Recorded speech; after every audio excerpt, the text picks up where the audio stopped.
Première chose à faire, voir l'état des fonds. S'il y a de l'eau dans les fonds, impérativement assécher le bateau en totalité pour éviter des risques d'humidité. Donc il est conseillé d'ouvrir tous les planchers accessibles. Bon, le bateau est bien sec, donc je n'aurai pas trop de soucis.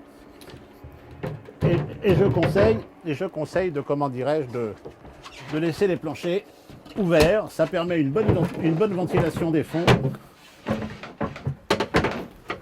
Et il est très important, voilà. Et ça me permettra au bateau de bien se ventiler et d'être parfaitement sec. Et il est fortement conseillé de vider les réservoirs d'eau, de les vidanger, et par contre de remplir le réservoir de gasoil pour éviter une éventuelle condensation. Vous faites le plein de gasoil, ça vous évite une éventuelle condensation. Les matelas, très important, les mettre tous à champ, sur la tranche. Ça permet de les faire respirer pendant l'hiver. Voilà.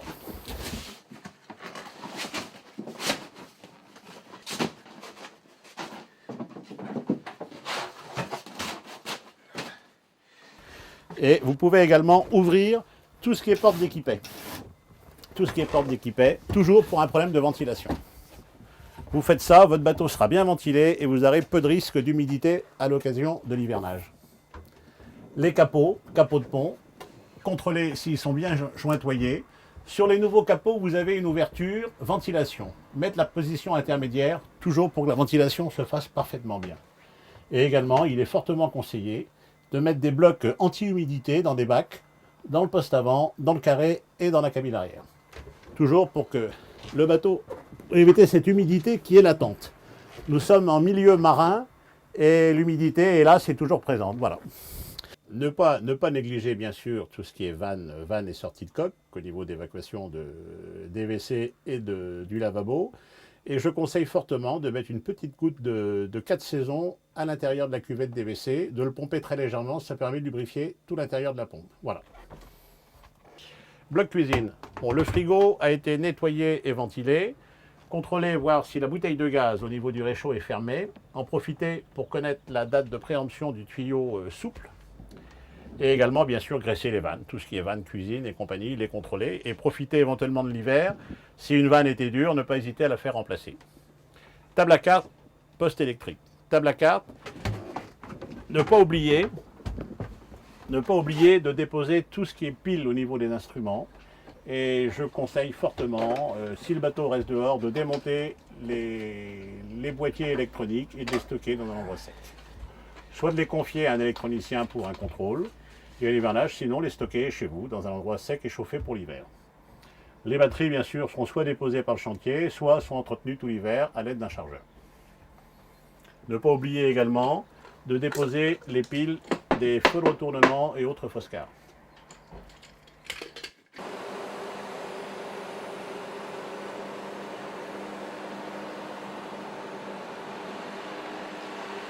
Alors, sur l'hivernage à sec, votre bateau est mis à terre, la carène sera rincée, vous en profiterez pour faire un contrôle d'humidité de la coque, si c'est possible, s'il n'y a pas comment dirais-je, de début d'osmose ou autre humidité au niveau de la coque. Vous contrôlerez également la ligne d'arbre, l'hélice en l'agressant bien sûr, et également tout ce qui est vanne de coque et sortie de coque.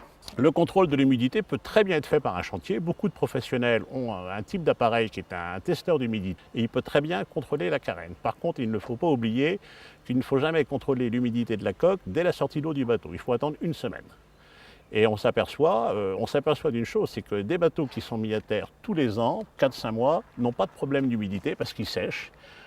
Par contre, un bateau qui va rester 7-8 ans à flot aura sûrement ce problème d'humidité dans la coque, sans pour cela avoir de l'osmose, mais aura sûrement un problème d'humidité.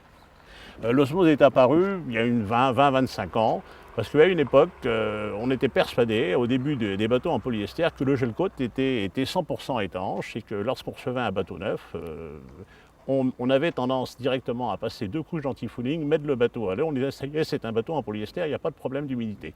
Et on s'est aperçu que le gel-coat d'abord n'était pas étanche et qu'il était impératif, lorsqu'on recevait un bateau neuf, de mettre une couche primaire d'époxy. Et l'époxy est une peinture 100% étanche qui isolait L'eau de mer du gel coat. Souvent, beaucoup de personnes décident de faire un traitement préventif osmose, donc ils font un décapage complet de l'antifouling, mais ils ne laissent pas le bateau sécher suffisamment. Et ils ont tendance, s'ils n'ont pas contrôlé l'état général de la carène au niveau humidité, à enfermer l'humidité. Et là, l'humidité, l'époxy empêchant l'humidité de rentrer, va également l'empêcher de sortir. Donc vous risquez d'avoir des microbullages qui se forment entre le gel coat et la pellicule d'époxy qui a été appliquée sur la carène. Le moteur. Bon, j'ai demandé au chantier d'hiverner le moteur. C'est un moteur qui a une quinzaine d'années, il a à peu près 700 heures. Bon, je lui ai demandé d'hiverner le moteur, c'est-à-dire d'abord de le rincer, un bon rinçage à l'eau. Bien sûr, il aura effectué moteur chaud la vidange et le remplacement de tous les filtres. Donc, une fois que le bloc moteur aura été vidangé, il lui fera aspirer du liquide 4 saisons pour lubrifier tout l'intérieur du moteur. Je lui demanderai également de contrôler la pompe à eau, la turbine n'a pas été changée l'année dernière, et de détendre les courroies, alternateurs et démarreurs. Ensuite, il fera une pulvérisation au niveau des commandes, pulvérisation moteur, graissage des commandes, contrôle du presse-étoupe, c'est un presse-étoupe à tresse. Donc, je lui demanderai également de revoir les tresses du presse-étoupe. Et l'arbre et l'hélice, c'est bien sûr de changer les anodes à la mise en route du moteur. Beaucoup de choses peuvent être faites par un particulier, en ce qui concerne les carénages, l'entretien des voiles, le lavage des voiles, le rinçage du bateau. Bon, l'hivernage moteur, il est quand même préférable de le confier à un professionnel, à un mécanicien, qui lui au moins validera son travail par une facture. Ça vous permettra d'avoir un dossier d'entretien du bateau qui servira éventuellement plus tard à la revente. L'hivernage des bateaux est une chose très importante dans la vie d'un bateau et il ne faut pas hésiter à s'y prendre assez tôt parce que les chantiers sont en général très chargés septembre-octobre. Donc je vous conseille fortement début août de choisir un chantier si vous désirez faire hiverner votre bateau dans un chantier ou de commencer à préparer l'hivernage de votre bateau septembre-octobre.